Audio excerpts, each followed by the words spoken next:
The Gina and Matty podcast. Social media gets a bad rap, and you know what? There's been some good to come out of social media for me, and that is being able to meet this next person. Her name is Gen Muir. She runs the Connected Parenting AU Instagram. She's author of Little People, Big Feelings and has the podcast also Beyond the Chaos, and she joins us on the line this morning. Good morning, Jen. Good morning, Matty. How are you? I'm good, mate. How are you? I'm very good. Now, I was talking to Gina before. We were doing the classic FM radio phoner of when have you been pooed on? And then Gina said to me, have you got any music that could go along with that? And I went, I'm going to play something to Jen, who I think will know exactly what I'm talking about. I know exactly what you're going to play. Really? Okay, yeah. All right. This is called Poo Bum, Poo Bum. Poopy, poopy, poopy, poopy, bum, bum. How often does this get spun in your car, Jen? As a mum of 4 boys, I'm telling you, I have had just non-stop poopy bum bum songs. Poopy, poopy, But bum. I quite like the jam of this one. Yeah, when the beat drops, it's pretty good. I know my 7-year-old Ziggy is losing his mind that I'm playing that on the radio at the moment. Boys Jen. love bum and poo jokes and fart jokes. Is there a fart song? Yeah, oh, there is all anything you can think of, and just crazy songs about, you know. There's a song that my kids love called "Where Did My Chicken Nuggies Go?" The Chicken Nugget song. I know all about that, dude. Oh, my gosh, Jen. Oh, God, that's actually a little bit triggering. The amount I hear that one. Jen, let's talk sibling conflict at the moment, because that's something that I'm dealing with a little bit. I've got 3, 9, 7 and 5, and it's the 7 and the 5-year-old who play really well together for all of about 30 seconds, and then they are at each other. And I don't kids are meant to lose their minds. That's what they're meant to do. But and you can't control them. But I just don't. I get to a point, and so is Bella. We get to a point where we just don't know what to do anymore. How to handle it.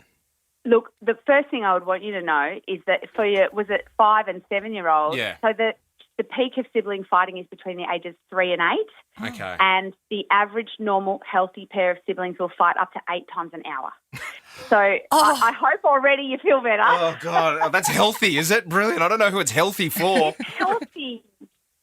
It's healthy. Okay. And what I'd be focusing on is the fact they do get along at all. I think it's amazing. So, you know, sibling fighting, there's a few reasons and sort of whys about it.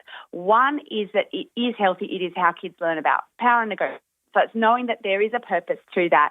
As kids squabble and fight and say, hey, that's mine, and you looked at me funny, and he's breathing weird and all that stuff that they do, they're actually sort of learning how to exert themselves and how to manage conflict in the outside world. So there's a purpose to it. But I think if sibling fighting is really getting to you and it's sort of impacting you guys as parents, which there's no parent on earth that isn't impacted, because I think deep down our biggest hope for our kids is that they will get along someday. Absolutely. So when they're fighting, we catastrophize that and go, oh my gosh, they're never going to get along. No one's going to help anyone move house. They're not going to be there for each other. You know? And so we've got to bring ourselves back to the present and go, what's the why behind this fighting? And I will tell you 90% of the time, the why behind the fight is not about the kids. It's about how our kids see us in. And once we realise that, often the answer to sibling fighting lies in making sure we fill the emotional cup of particularly that protagonist. The kid that always, if you've got one child, often it's the older one, but it's not always, they constantly pick on and put down that other child. I would almost go in with, let's have 10 minutes of one-on-one time. Let's fill your cup right to the brim. Let's have you feeling amazing. We start there, and then we can emotion coach our child on better ways to talk to their sibling other than hitting them, you know, if that's happening. But really starting with that idea helps.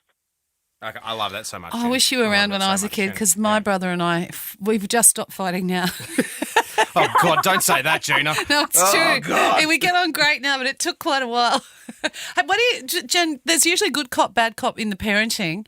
What are your thoughts on that? Because I seem to always and we have a 21-year-old, but I'm still getting chucked into the bad cop role.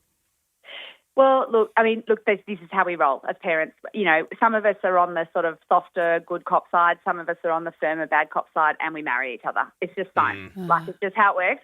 But what you can do if you're tired of it, try and have a conversation with your partner and say, I want to split roles. the next time we hit a conflict, I want to literally do what you do and I want you to do what I do. Have a go at flipping roles. For parents of young children, just say dinner time's always a struggle and there's one parent that kind of follows the rules and the other parent's all fun. Trying to just, in that one scenario, just go, today at dinner, we're going to flip the roles and I'm going to literally do what you do and you're going to do what I do. That's a powerful exercise because it gives you a sense of what it's like to be that other parent and the benefits they're bringing.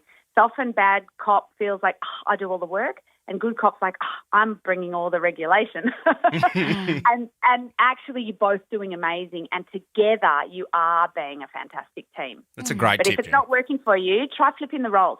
You love that. Our guest this morning is Gen Muir from Connected Parenting AU and author of Little People, Big Feelings. I put up on the socials yesterday, Jen, if anyone wanted to ask a question, and I had a few come in. I'm just going to throw one at you, and I know this is a question without notice, and it's a little bit to do more with the mum that's asking the question. She's saying, can I get some tips on how to gentle parent when you're flat out trying to regulate your own emotions?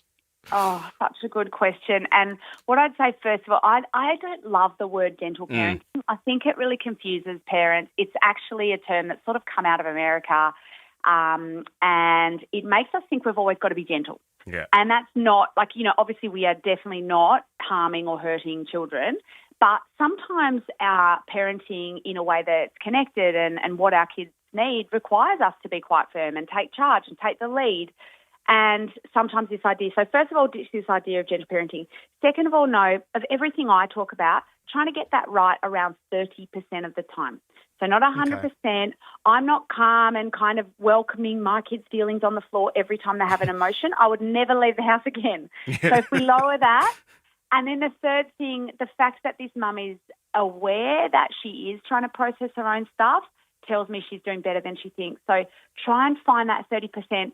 Often parents will call me, they say, I lost it tonight at dinner, Jen. I yelled at my kids and, I was not the parent I want to be. And I go, tell me what happened the whole day before that moment.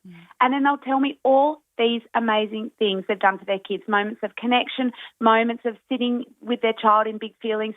And it was the 10th meltdown that took them down at dinner time when, their partner still wasn't home. And I'm like, no one's going to get through all that. So if we have this negativity bias, we focus on where we muck up.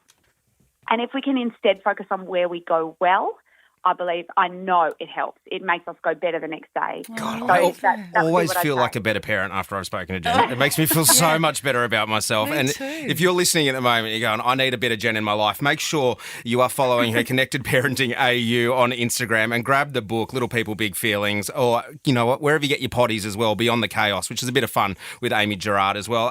Jen, always a pleasure to speak to you. We might get you back on the phone in a couple of weeks. How about that? I would love to do that, guys. Love chatting to you always. The Gina and Matty Podcast. For more great comedy shows like this, head to novapodcast.com.au.